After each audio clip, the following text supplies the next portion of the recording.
बिस्मिल्लाहिर्रहमानिर्रहीम अस्सलाम वालेकुम वरहमतुल्लाहि वबरकातुहू। Hope you are all doing well. तो आज से हम अपनी प्रिपरेशन को स्टार्ट करते हैं, अपनी प्रॉपर प्रिपरेशन को। ठीक है, पहले हम फिजिक्स को कंटिन्यू करते हैं। ठीक है स्टूडेंट्स, ठीक है, मेहरान और कायदे अवाम यूनिवर्सिटी, ठीक है, दोनों की हम प्रिपरेशन करेंगे क्योंकि दोनों का टेस्ट पैटर्न, सिलेबस, हर चीज़ सेम ही है। ठीक है, तो ये दोनों यूनिवर्सिटीज़ की प्रिपरेशन मैं करवाऊँगा। ठीक है, तो आज हमारा जो है लेक्चर नंबर 3 है, फिजिक्स का पार्ट 1। ठीक है, आप ले लो कि जो हमारे 2 लेक्चर्स में आपको पहले जो है पास पेपर्स बता चुका हूँ, पास पेपर्स से रिलेटेड एमसीक्यूज अपलोड किए थे। अब जो है हम अपनी प्रॉपर प्रिपरेशन को कंटिन्यू करेंगे।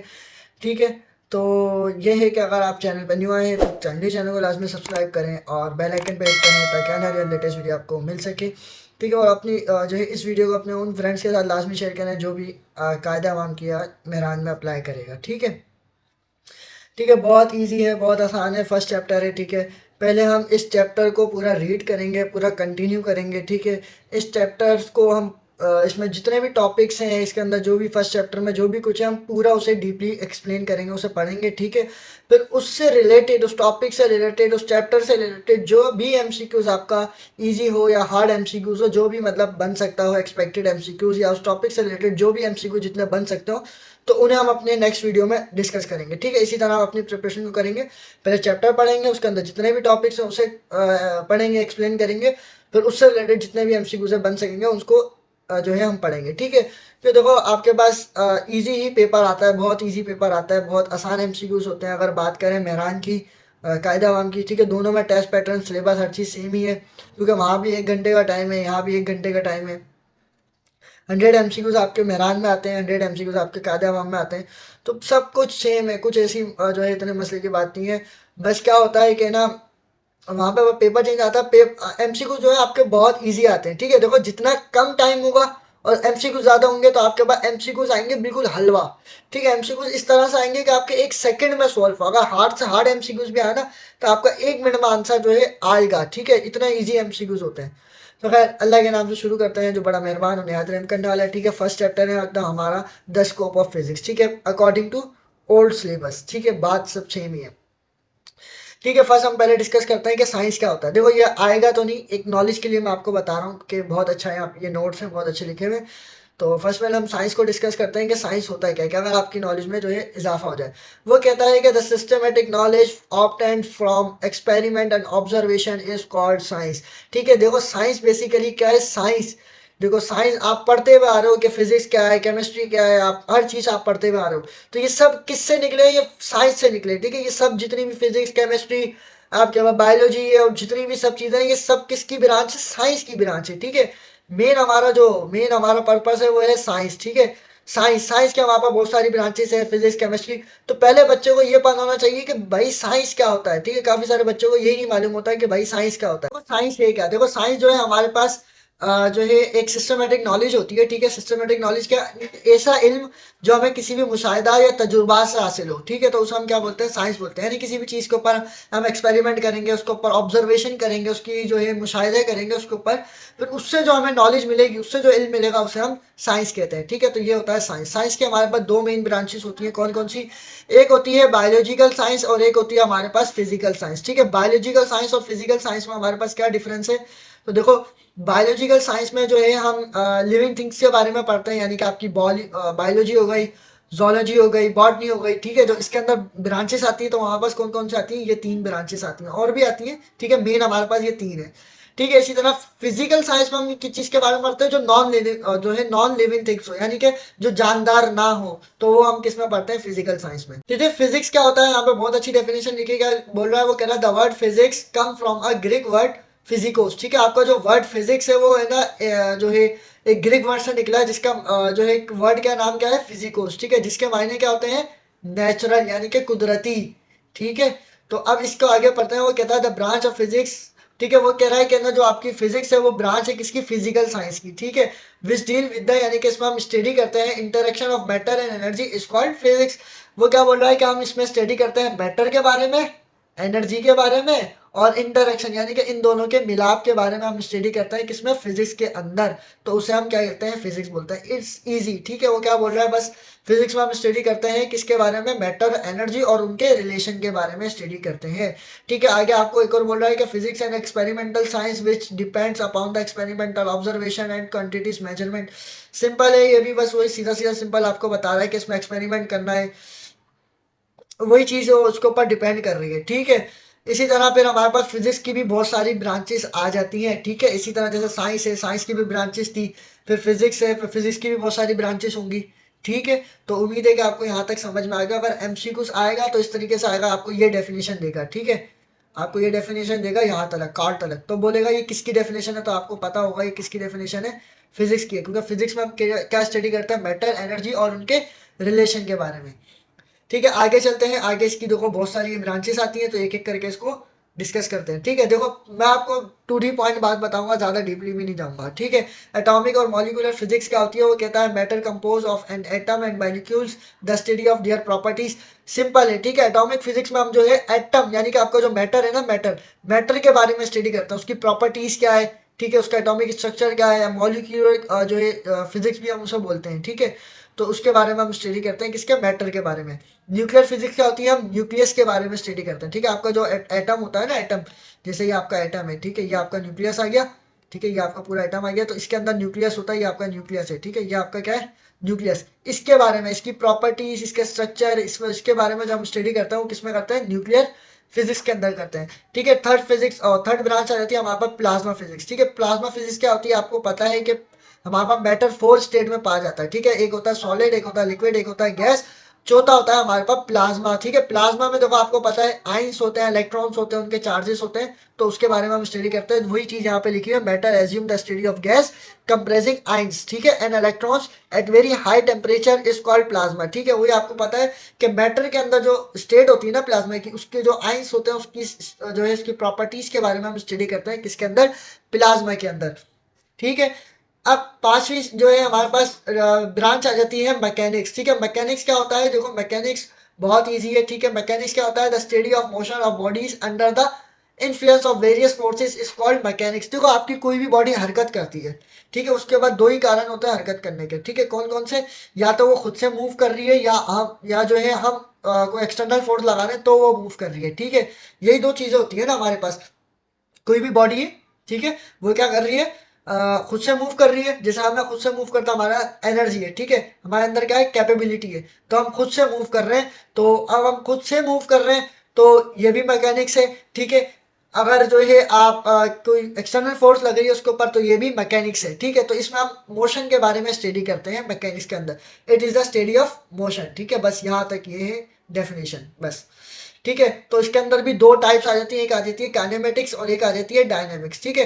काइनेमेटिक्स क्या होता है, वो कहता है in these branches we study about the motion of bodies without reference of its causes, ठीक है। वो कह रहा है काइनेमेटिक्स में हम स्टडी करते हैं कि अगर आपकी बॉडी खुद से मूव कर रही है, ठीक है, उसके ऊपर कोई एक्सटर्नल फोर्स नहीं लग रही है, कोई भी ऐसी ताकत जो है नहीं लग रही जिसकी वजह से वो मूव कर रही हो, खुद से चल रही है, उसे हम बोलते हैं काइनेमेटिक्स, ठीक है। और डायनेमिक्स क्या होता है, डायनेमिक्स में हम स्टडी करते हैं कि अगर आपकी कोई भी बॉडी जो है एक्सटर्नल फोर्स की वजह से मूव कर रही है तो उसे हम बोलते हैं डायनेमिक्स, ठीक है। तो ये सिंपल सा डेफिनेशन थी।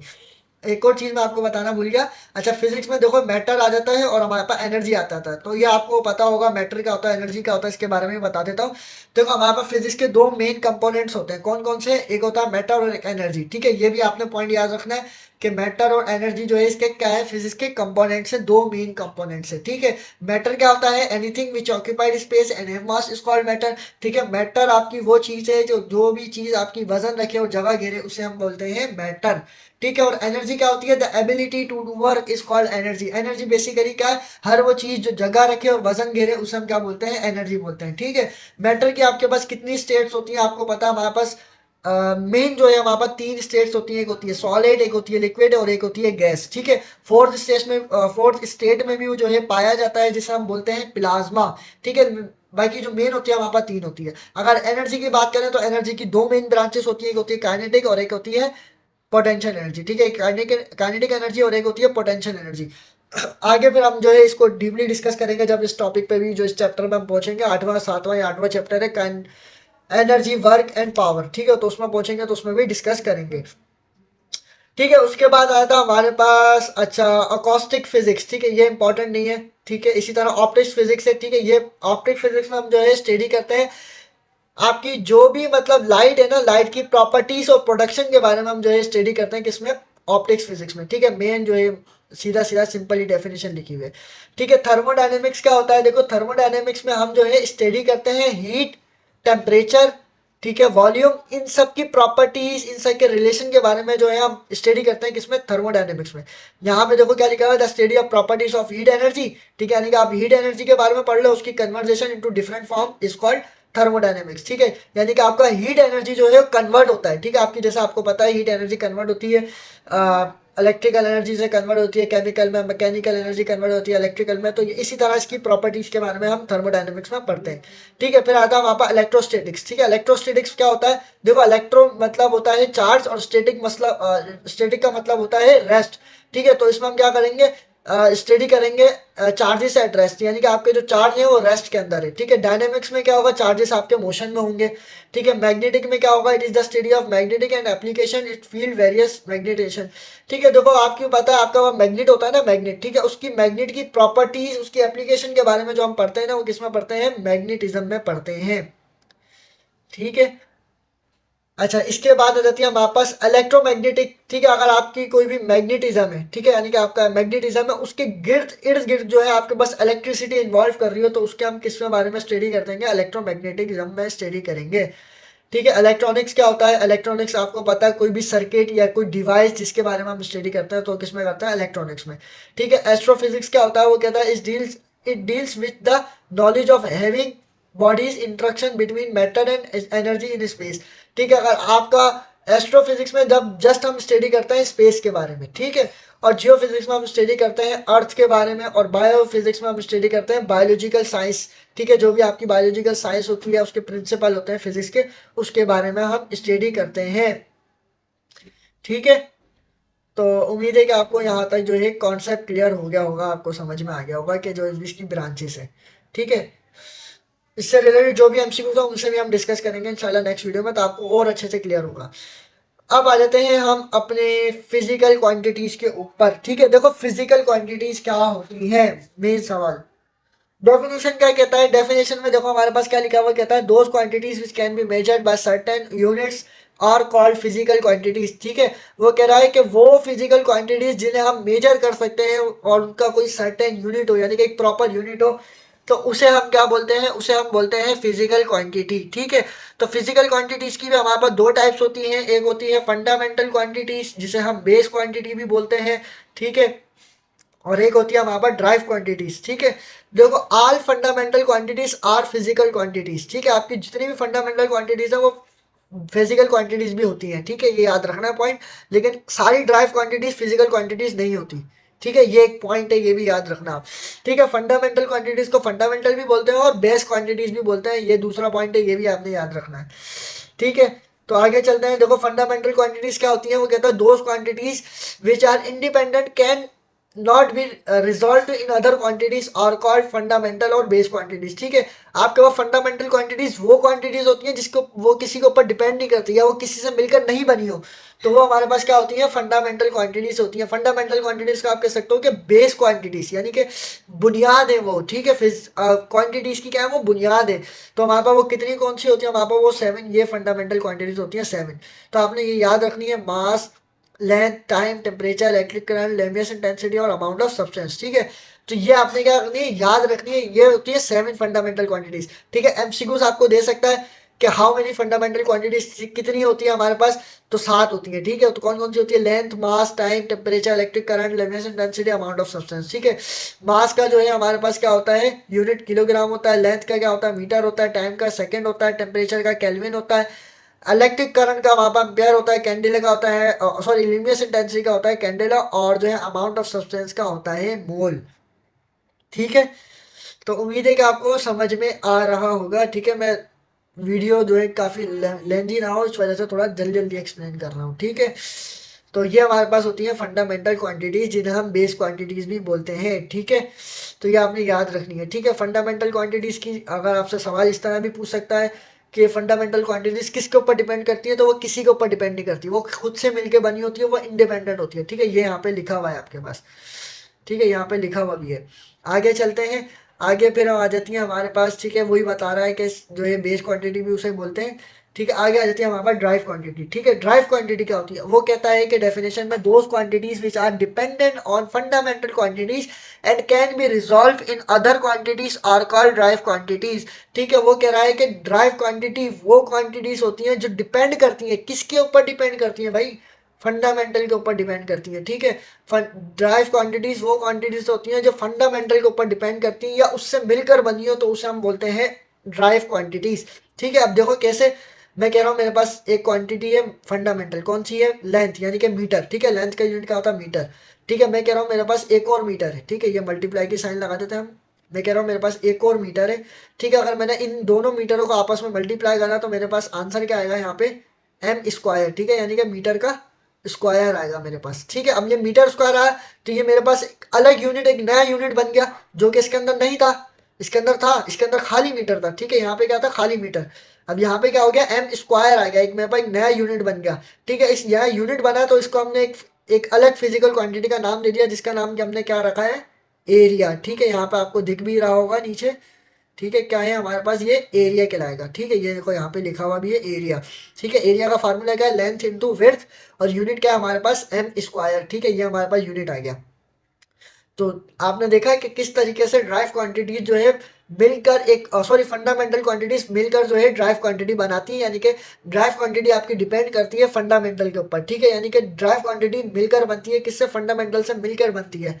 ठीक है, तो आपका इसी तरह कौन कौन सी क्वांटिटी है ड्राइव क्वांटिटी में, एरिया है, वॉल्यूम है, डेंसिटी है, स्पीड है, एक्सेलरेशन है, फोर्स है, वर्क है, पावर है, प्रेशर है। यानी कि जो भी आपकी ये 7 फंडामेंटल क्वांटिटीज है ना, इनको छोड़ के जितनी भी क्वांटिटीज है आपके पास फिजिकल, वो सारी क्या कहलाएंगी, आपके पास ड्राइव क्वांटिटीज कहलाएंगी। ठीक है, तो उनके फार्मूले, ठीक है, आपने हर फिजिकल क्वांटिटी की डेफिनेशन, उसके फार्मूले, उसकी यूनिट्स और उसकी डायमेंशन, ये आपने ऐसे घोल के पी जानी है। ठीक है, इतनी आपने अच्छे से पढ़नी है, इतनी अच्छे से याद करनी है, आपने बिल्कुल घोल के पी जानी है। क्योंकि बिकॉज पेपर में समझ लो अगर आपके 25 एमसीक्यूज फिजिक्स के आते हैं, तो उसमें से समझ लो 5 से 10 एमसीक्यूज तो यहीं से बनकर आएंगे। फार्मूला हो गया, या डेफिनेशन होगा, या इसका यूनिट हो गया, या इसकी डायमेंशन हो गई। ठीक है, तो इसी तरीके से इनमें से ही बनकर आते हैं 10 एमसीक्यूज तो। ठीक है, बाकी फिर न्यूमेरिकल हो गई, फिर जो है आपके पास दूसरी और भी कोई जो है लॉज हो गए, या इसके अंदर जो है आपके पास न्यूटन जैसे लॉज होगा। ठीक है, इसके अलावा और भी कहीं ना कहीं से एमसीक्यूज बन के आ सकता है। ठीक है, चैप्टर में से। लेकिन फिजिकल क्वांटिटीज, इसके फार्मूले, इसके यूनिट्स, इसके सिंबल, कुछ भी कहीं से भी एमसीक्यू दे सकता है। तो ये आपने घोल के बिल्कुल पी जानी है। ठीक है, अच्छे से पढ़नी है। ठीक है, इसी तरह वॉल्यूम है, डेंसिटी है, इस तरह स्पीड है, एक्सेलरेशन है, फोर्स है, वर्क है, पावर है, प्रेशर है। ठीक है, एरिया को जो है हम सिंबल देते हैं ए, वी, वॉल्यूम को डिनोट करते हैं वी से, डेंसिटी को पी से, स्पीड को वी से। ठीक है, ये स्मॉल वी है और ये कैपिटल वी है। ठीक है, इन दोनों में फर्क है, ये याद रखना। ठीक है, एक्सेलरेशन को ए से, फोर्स को एफ से, वर्क को जो है आप डब्ल्यू से डिनोट करते हो। ठीक है, ये उनके सारे फार्मूला लिखे। तो आगे इंशाल्लाह जैसे हम अदर चैप्टर्स पे, दूसरे चैप्टर्स में पहुंचेंगे, ये फिजिकल क्वांटिटीज भी आएंगी, तो इन्हें भी हम डीपली डिस्कस करेंगे। तो डेंसिटी क्या होती है, स्पीड क्या होती है, एक्सेलरेशन क्या होती है, फोर्स क्या होती है, वर्क क्या होता है, पावर क्या होता है, किसे हम पावर कहते हैं, उसकी डेफिनेशन क्या होती है। ठीक है, तो आपने ये याद रखना है। ठीक है, चीजें ये भी याद रखनी है कि 1 न्यूटन किसके इक्वल होता है, जूल किसके इक्वल होता है, न्यूटन मीटर के, वाट किसके इक्वल होता है, जूल पर सेकंड के। ठीक है, न्यूटन पर मीटर स्क्वायर जो है बराबर होता है पास्कल के। तो ये चीजें भी मेन पॉइंट है। ठीक है, ये भी आपने याद रखने हैं, ये भी मेन पॉइंट है। ठीक है, ये पेपर में दे सकता है। ठीक है, उसके बाद आ जाता है हमारे पास सिस्टम ऑफ मेजरमेंट। ठीक है, क्या होता है हमारे पास सिस्टम ऑफ मेजरमेंट, यानी कि हम कोई भी फिजिकल क्वांटिटी को मेजर करते हैं। ठीक है, उसका कोई ना कोई एक सर्टेन यूनिट भी होता है हमारे पास। अगर जैसे लेंथ की बात करते हैं, लेंथ को मेजर किया, मैं कह रहा हूँ मैंने, उसका जो यूनिट है उसका मीटर है। ठीक है, यानी कि लेंथ को मेजर कर रहा हूँ मीटर में, सेंटीमीटर में, पाउंड में। ठीक है, जिस चीज़ में भी मेजर कर रहा हूँ, ठीक है, फुट में मेजर कर रहा हूँ, या लाइट ईयर्स में मेजर कर रहा हूँ, तो ये होता है हमारे पास सिस्टम ऑफ मेजरमेंट। कि आपको जो है किसी भी चीज़ को, किसी भी फिजिकल क्वांटिटी को किस में मेजर कर रहे हो। ठीक है, तो हमारे पास 4 सिस्टम होता है, कौन सा सिस्टम में मेजर कर रहे हो। तो बेसिकली हमारे पास जो है 4 सिस्टम ऑफ मेजरमेंट होती है। ठीक है, कौन कौन सा, एक होता है CGS, एक होता है MKS, और एक होता है FPS, और फोर्थ होता है हमारे पास एसआई सिस्टम। ठीक है, जो एसआई सिस्टम है ना वो हमारा सबसे मशहूर सिस्टम है, और पूरी जो यूनिवर्स में पूरी दुनिया में जो चलता है वो एसआई सिस्टम ही यूज़ होता है। ठीक है, तो पहले सीजीएस सिस्टम क्या होता है, देखो सीजीएस सिस्टम का, इसकी सीजीएस की फुल फॉर्म जो है फुल फॉर्म की बात करें तो क्या होता है हमारे पास सेंटीमीटर ग्राम सेकंड। ठीक है, यानी कि अगर आप लेंथ को मेजर करोगे सीजीएस सिस्टम में तो लेंथ आपकी मेजर होगी सेंटीमीटर में, मास को आप मेजर करोगे ग्राम के अंदर, और टाइम हमेशा सेकंड में ही मेजर हो। अच्छा, यहाँ पे मेन पॉइंट ये है कि टाइम को आप भले किसी भी सिस्टम में मेजर करो, सीजीएस हो गया, एमकेएस हो गया, एफपीएस हो गया, या ऐसा ही सिस्टम हो गया, तो टाइम का जो सेकंड जो आपका यूनिट है वो सेम ही रहेगा सेकंड। ठीक है, बाकी जो अदर फिजिकल क्वांटिटी है उनका यूनिट चेंज हो जाएगा। ठीक है, अलग अलग सिस्टम में। तो आप जो है अगर लेंथ को मेजर करोगे सीजीएस में तो सेंटीमीटर में मेजर करोगे, यानी कि जो उसका यूनिट दोगे वो सेंटीमीटर दोगे। ठीक है, यानी कि जो उसका मेजरमेंट होगी वो सेंटीमीटर में होगी। मास को आप मेजर करोगे ग्राम में। अगर एमकेएस में बात करें तो जो है लेंथ आपकी मेजर होगी मीटर में, आपका मास जो है जो मतलब मास की मेजरमेंट होगी, जो उसका यूनिट होगा वो क्या होगा, किलोग्राम होगा, और टाइम का सेकंड ही होगा। एफपीएस में बात करें तो लेंथ होगी फुट में मेजर, ठीक है, आपका टाइम होगा सेकंड में, और जो मास होगा वो स्लग में मेजर होगा। ठीक है, फिर आ जाता है हमारे पास इंटरनेशनल सिस्टम। ठीक है, अब इंटरनेशनल सिस्टम बनाने की ज़रूरत क्यों पेश आई। अच्छा, आपको एक और बात बता दूं कि आपका जो एम के सिस्टम है और आपका ये इंटरनेशनल सिस्टम, यानी कि जिसे हम एसआई यूनिट भी बोलते हैं, ठीक है, एसआई सिस्टम, तो ये दोनों सेम ही होते हैं। ठीक है, इनमें कोई चेंज नहीं होता, लगभग ये सेम ही होते हैं। बाकी चेंज आपका ये होता है एसआई सिस्टम, ठीक है, सॉरी सीजीएस सिस्टम, और आपका एफपीएस सिस्टम। ठीक है, ये चेंज होता है। अब देखो क्या हो रहा है कि बहुत सारी मतलब पूरी दुनिया में जो एक बंदा जो है पाकिस्तान में बैठा हुआ है, एक बंदा अमेरिका में बैठा है। ठीक है, दोनों ने किसी चीज़ के ऊपर रिसर्च करी। ठीक है, कोई ना कोई चीज़ इन्वेंट करी। ठीक है, उसने जो है एक मिसाली के तौर पे ले लो, उसने किसी चीज़ को मेजर किया है, लेंथ को उसने मेजर किया। पाकिस्तान में जिस साइंटिस्ट ने मेजर किया है उसने उसका यूनिट दिया मीटर, और जो वहां पे बैठा हुआ है अमेरिका में उसने भी लेंथ को मेजर किया है किसी भी चीज़ की, तो उसने जो यूनिट दिया सेंटीमीटर। तो इस तरह क्या होता था कि पहले हर चीज़ मतलब मेजरमेंट होती थी तो कोई अलग अलग यूनिट्स देते थे। जैसे यहाँ पे मेजरमेंट हो रही है पाकिस्तान में तो सेंटीमीटर दे रहा है, अदर जो है आपका जो कंट्री में मेजरमेंट हो रही है तो वहाँ पे कोई अलग जो है मतलब यूनिट दे रहा है। तो इस सब को मद्देनजर रखते हुए तो साइंटिस्ट ने क्या करा, एक ऐसा सिस्टम बना दिया जो पूरे यूनिवर्स में चलता है। ठीक है, हमने जिसका नाम दे दिया एसआई सिस्टम। मिसाल के तौर पे मिसाली के तौर पे आप दूध लेने जाते हो तो बेसिकली देता तो वो लीटर्स में है, लेकिन हर जगह पूरी दुनिया में किस चीज़ में लेते हो, आप किलो में लेते हो, या 1 किलो दूध दे दो, 2 किलो दूध दे दो, तो मास को किस में मेजर किया जा रहा है, किलोग्राम में। ठीक है, तो यही चीज़ होती है कि हर जगह हर चीज़ सेम ही है। ठीक है, तो देखो यहाँ पे एक और उन्होंने जो बात लिखी वो कह रहा the units were sorry these units were introduced in 1960 in गेंस कॉन्फ्रेंस ऑफ साइंटिस्ट। ठीक है, यानी कि आपकी जो साइंटिस्ट से, ठीक है, उन साइंटिस्ट ने क्या करा था, एक मीटिंग कंडक्ट करी थी, एक कॉन्फ्रेंस हुई थी जिन्होंने ये वाला जो ऐसा सिस्टम निकाला था। वो कब निकाला था, 1960 में। तो ये भी आप याद रख लेना। ठीक है, और यही बात उसने यहाँ पे लिखी हुई, दो units which are commonly used by the scientist for all over the world are known as SI system units. ठीक है, उसने क्या बोला है कि ये आपके पूरी दुनिया में चलता है, ऑल ओवर दी वर्ल्ड। ठीक है, पूरी यूनिवर्स में यही जो है सिस्टम चलता है, ऐसा ही सिस्टम। यानी कि अगर आप कोई भी चीज़ लेने जाते हो बाजार में, जो चीज़ मतलब अगर यहाँ पे आपको किलो के हिसाब से मिल रही है या जो है आपको दर्जन के हिसाब से मिल रही है, तो दूसरे मुल्क में जाओगे तो वहाँ भी इसी तरह ही मिलेगी। ठीक है, वहाँ पे ऐसा नहीं कि दर्जन में मिल रही हो तो यहाँ पे जो है आपके पास किलो में मिल रही हो, इस तरह नहीं होता, एक ही पूरा सिस्टम रखा गया है। आगे चलते हैं, फिर आ जाता है हमारे पास प्रीफिक्स। ठीक है, अब ये प्रीफिक्स क्या होते हैं, ये आपके किस काम आते हैं, ये भी मैं आपको बताता हूँ। देखो, आप प्रॉब्लम्स को सॉल्व करते हो ना, जैसे मिसाल के तौर पे एक प्रॉब्लम आ जाती है आपके पास, वो कहता है अ बॉडी, ठीक है, वो कहता है एक बॉडी है जो है ना आपकी मूव कर रही है 30 किलोमीटर पर आवर्स की स्पीड से। ठीक है, आपकी कितनी वेलोसिटी है, यानी कि स्पीड जो वेलोसिटी है यानी कि बॉडी है आपकी, उसकी वेलोसिटी कितनी दे रहा है आपको, 30 किलोमीटर पर आवर्स। ठीक है, एक बॉडी है उसकी वेलोसिटी आपको दे रहा है 30 किलोमीटर, ठीक है, किलोमीटर पर आवर्स की स्पीड आपको दे रहा है उसकी। ठीक है, अब आपको पता है कि वेलोसिटी का यूनिट हमारे पास क्या होता है, वेलोसिटी का यूनिट बेसिकली हमारे पास क्या होता है, मीटर पर सेकंड होता है। लेकिन आपको यहाँ पे देखो वो क्या बोल रहा है कि किलोमीटर पर आवर्स। अब किलोमीटर पर आवर्स दे रहा है ना, तो अब आप क्या करोगे, इसको पहले कन्वर्ट करोगे न्यूमेरिकल को सॉल्व करने के लिए। जब न्यूमेरिकल हमें गिवन होगी तो उस न्यूमेरिकल में हम क्या करते हैं, आप लोगों ने फर्स्ट ईयर इंटर में पढ़ा होगा कि हम वेलोसिटी को पहले कन्वर्ट करते हैं, मतलब जो भी अगर आपको कोई भी फिजिकल क्वांटिटी दे रहा है तो हम उसके उसके यूनिट में पहले उसको कन्वर्ट करते हैं। ठीक है, जो भी आपको वैल्यू दे रहा है तो अगर वो किलोमीटर पर आवर्स की स्पीड से है या कुछ भी है हमारे पास, तो पहले उसको हम उसके यूनिट में जो है कन्वर्ट करते हैं। अब क्या होगा यहाँ पे आपको पता होना चाहिए कि किलो किसके बराबर होता है। अब ये किलो क्या है यहाँ पे, ये एज अ प्रीफिक्स है, ठीक है। तो ये इस वजह से काम आता है हमारे न्यूमेरिकल्स में, ठीक है। और इसमें सवालात भी पूछ लेता है। मैंने जो रिसेंटली वीडियो अपलोड की थी पास पेपर की, तो उसमें आपसे पूछा गया था कि 1 पीको किसके इक्वल होता है, ठीक है। तो ये प्रीफिक्स भी पूछ लेता है कि 1 डेसी किसके बराबर है, सेंटी किसके बराबर है, मिली किसके बराबर है। जैसे किसी बॉडी की लेंथ आपको दे दे, वो बोल दे कि ये बॉडी है, ठीक है, मतलब एक पेन है, इसकी लेंथ जो है आपके पास 30 सेंटीमीटर है, तो अब उसको क्या करोगे आप, पहले मीटर में कन्वर्ट करोगे, ठीक है। तो ये इसलिए काम आते हैं आपके प्रीफिक्स, तो ये आपने याद रखने हैं, ठीक है। डेसी किसके बराबर होता है, -1 के 10⁻⁻1, सेंटी बराबर होता है 10⁻⁻2, ठीक है। इसी तरह ये -3 माइक्रो बराबर होता है -6, -9, -12। तो ये जो है आसान है, ये आपने याद रखना है, ठीक है। डेगा, हेक्टो, किलो, देखो किलो बराबर होता है 10⁻3, ठीक है। ये पॉजिटिव में है और नेगेटिव में, दोनों में आपने याद रखने हैं, ठीक है। आगे चलते हैं लाइट ईयर्स, ठीक है। लाइट ईयर्स क्या है आपके पास, देखो लाइट ईयर्स वही बात आ गई, मैंने बोला ना कि ये भी डिस्टेंस है, ये भी एक लेंथ है, ठीक है, जिसको हम मेजरमेंट करते हैं। तो ये लाइट ईयर की वैल्यू बस आप याद रख लो कि 9.47 मल्टीप्लाई बाय 10⁻15 मीटर, ठीक है। तो बेसिकली ये लाइट ईयर्स क्या है, आपकी एक लेंथ है, डिस्टेंस है, ठीक है। वो क्या बोल रहा है कि it is unit of distance covered by light during 1 year is called light years, ठीक है। मतलब 1 साल की बात कर रहा है वो, तो ये भी लेंथ का यूनिट है लाइट ईयर, ठीक है। लाइट ईयर भी क्या है, एक यूनिट है किसका, लेंथ का।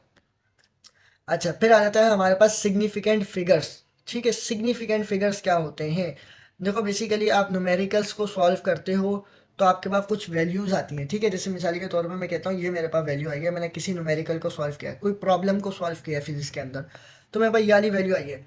तो इसमें से हमें कौन सी वैल्यू को लेना है, कौन सी वैल्यू को जो है आपने मानना है, कौन से नंबर को नहीं मानना है, ठीक है। जैसे यहाँ पे डेफिनेशन में क्या बोल रहा है, simple definition, the number of digits about which are sure is called, sorry, are called significant figures. यानी कि वो कह रहा है कि कौन से डिजिट को आपने मानना है, कौन से डिजिट को नहीं मानना, तो यही जो है हमारे पास सिग्निफिकेंट फिगर्स होते हैं। मतलब कौन से डिजिट्स काउंट होंगे, कौन से नहीं होंगे, ठीक है। तो ये होता है सिग्निफिकेंट फिगर्स। तो इसके कुछ रूल्स होते हैं, तो रूल्स को आपने समझना है, ठीक है। अगर ये रूल समझ गए तो इसी तरीके से आपके पास सवाल आते हैं, वो आपसे पूछेगा कि ये नंबर आपको दे देगा, बोलेगा इसमें से कितने सिग्निफिकेंट फिगर्स हैं, मतलब इस नंबर के अंदर कितने सिग्निफिकेंट फिगर्स हैं, कितने नहीं हैं, ठीक है। तो फर्स्ट रूल में हमारे को क्या कहता है, non zero digits are all significant figures. For example वो कह रहा है हर जो आपके पास नॉन जीरो नंबर होगा ना, वो सारे सिग्निफिकेंट फिगर्स कहलाएंगे, ठीक है। उसे हम काउंट करेंगे, यानी कि 478 एग्जाम्पल के तौर पे ये आपका सिग्निफिकेंट फिगर्स है। अगर मैं बात करूँ 5, 7, ठीक है, आप मैं बात कर लूँ 5, 7, ये सिग्निफिकेंट फिगर है या नहीं है, तो ये है, ठीक है, नॉन जीरो है। अगर जीरो हो जाता है यहाँ पे तो ये सिग्निफिकेंट फिगर नहीं होता, ठीक है। सेकंड जो है उसमें कहता है पॉइंट में, वो कहता है zero between non zero digits are significant, ठीक है। वो कह रहा है कि अगर आपके जीरो जो है नॉन जीरो डिजिट्स के बीच में आ जाए तो सिग्निफिकेंट फिगर होगा। एग्जाम्पल के तौर पे जैसे 9005, तो जीरो क्या हो गया, इन दो नॉन जीरो के बीच में आ गया, यानी कि 9 आपका क्या है, एक नॉन जीरो है, 5 भी आपका क्या है, नॉन जीरो नंबर है जो कि जीरो नहीं है, ठीक है। और इन दोनों के बीच में हमारे पास क्या आ रहा है, जीरो आ रहा है। तो ये काउंट होगा या नहीं होगा, तो हमने बोला इससे भी हम मानेंगे कि ये काउंट होगा, ठीक है। तो कितने सिग्निफिकेंट फिगर्स हैं, 4 है सिग्निफिकेंट फिगर्स, ठीक है। अब यहाँ पे जो है थर्ड जो है पॉइंट देता है आपको, ठीक है। थर्ड पॉइंट और फोर्थ पॉइंट लगभग सेम ही है, ठीक है। तो देखो थर्ड पॉइंट में आपको क्या बोलता है, वो कहता है कि zero locating the decimal point in number if has two significant figures. अब देखो यहाँ पे फॉर एग्जांपल के तौर पे वो आपको बोल रहा है कि अगर आपका जो जीरो है वो नॉन जीरो नंबर से पहले आ जाए तो हम उसे काउंट करेंगे या नहीं करेंगे। तो हमने बोला है कि उस जीरो को हम काउंट नहीं करेंगे, कि वो हमारा सिग्निफिकेंट फिगर नहीं होगा। तो यहाँ पे हमारे पास कितना सिग्निफिकेंट फिगर है, यहाँ पे ओनली 1 है जो कि 3 है। यहाँ पे बात करें एग्जाम्पल के तौर पे तो यहाँ पे कितने, 2 हैं हमारे पास, ठीक है। चौथे पॉइंट में कहता है वो, अब देखो वो यहाँ पे कह रहा है, वो बोल रहा है कि final zero to the right of the decimal point are significant figures. वो कह रहा है अगर जीरो बाद में आ जाए, जीरो जो है आपके नॉन जीरो नंबर के बाद में आ जाए, ये पॉइंट के बाद आ जाए, तो उसे हम काउंट करेंगे नहीं करेंगे, तो हमने बोला कि उसे हम काउंट करेंगे। जैसे मिसाल के तौर पे 4.000, तो यहाँ पे कितने सिग्निफिकेंट फिगर्स है हमारे पास, 4 सिग्निफिकेंट फिगर्स है, ठीक है। आगे हम जैसे इसके जो एमसीक्यू सॉल्व करेंगे तो आपको उससे और जो है आसानी होगी, ठीक है। 5वां एमसीक्यू हमारे को कहता है, वो कहता है zeros that locate the decimal point in number larger than 1 are not necessary significant. For example आपके पास, अब देखो वहां पे क्या था, यहाँ पे था 4.000, ठीक है। अब यहाँ पे बोल रहा है कि नंबर के बाद आ जाए तो हम उसे काउंट करेंगे नहीं करेंगे सिग्निफिकेंट फिगर को, जैसे आपके 60 लिखा हुआ है, ठीक है। तो ये सिग्निफिकेंट फिगर होगा कि नहीं होगा, तो हमने बोला कि ये सिग्निफिकेंट फिगर नहीं होगा। 0 जो है वो सिग्निफिकेंट फिगर नहीं होगा, 6 आपका सिग्निफिकेंट फिगर कहलाएगा। तो कितने सिग्निफिकेंट फिगर थे यहाँ पे? Only 1 significant figure. और यहाँ पे कितना होगा हमारे पास? 3 सिग्निफिकेंट फिगर्स। हम 0 को काउंट नहीं करेंगे, 0 को हटा देंगे, ठीक है। उस नंबर को, उस डिजिट को काउंट नहीं किया जाएगा। तो वो हमारे पास क्या होंगे? ये 3 सिग्निफिकेंट फिगर्स हैं यहाँ पे, ठीक है। उसके बाद हमारा आ जाता है डायमेंशन। तो इंशाल्लाह डायमेंशन एक एक अलग ही और बहुत लेंदी टॉपिक है, अलग ही टॉपिक है। इसको मैं अलग लेक्चर में आपको समझाऊंगा। नेक्स्ट लेक्चर में आपको डायमेंशन समझाऊंगा कि डायमेंशंस क्या होती हैं, किस तरीके से हम फाइंड करते हैं डायमेंशन, क्यों फाइंड करते हैं हम डायमेंशन, डायमेंशन का मतलब और मकसद क्या है फाइंड करने का, ठीक है। तो डीपली एक्सप्लेन करूंगा मैं इसे, डायमेंशन क्या होती है, डायमेंशन के हर फिजिकल क्वांटिटी की डायमेंशन किस तरह निकालते हैं और क्यों निकाली जाती है डायमेंशन, तो ये सब चीज़ें मैं आपको बताऊंगा, ठीक है। तो उम्मीद है कि स्टूडेंट्स आपको ये पूरा लेक्चर समझ में आया होगा, ठीक है। तो मैंने हर चीज़ आपको जो है एक्सप्लेन कर दी। तो इंशाल्लाह नेक्स्ट लेक्चर में डायमेंशन पढ़ेंगे, फिर उसके बाद इस पूरे चैप्टर से जितने भी एक्सपेक्टेड एमसीक्यूज या इजी या हार्ड एमसीक्यूज निकल सकते हैं तो सबको हम डिस्कस कर लेंगे, ठीक है। कुछ पास पेपर से भी एमसीक्यूज लूँगा ताकि आपका कॉन्सेप्ट और अच्छे से क्लियर हो। तो उम्मीद है कि आपको समझ में आ गया होगा। अगर आपका कोई भी क्वेश्चन है तो मेरे से आप कमेंट में पूछ सकते हैं, ठीक है, या मेरे इस नंबर पे मेरे से कांटेक्ट करके पूछ सकते हैं, ठीक है।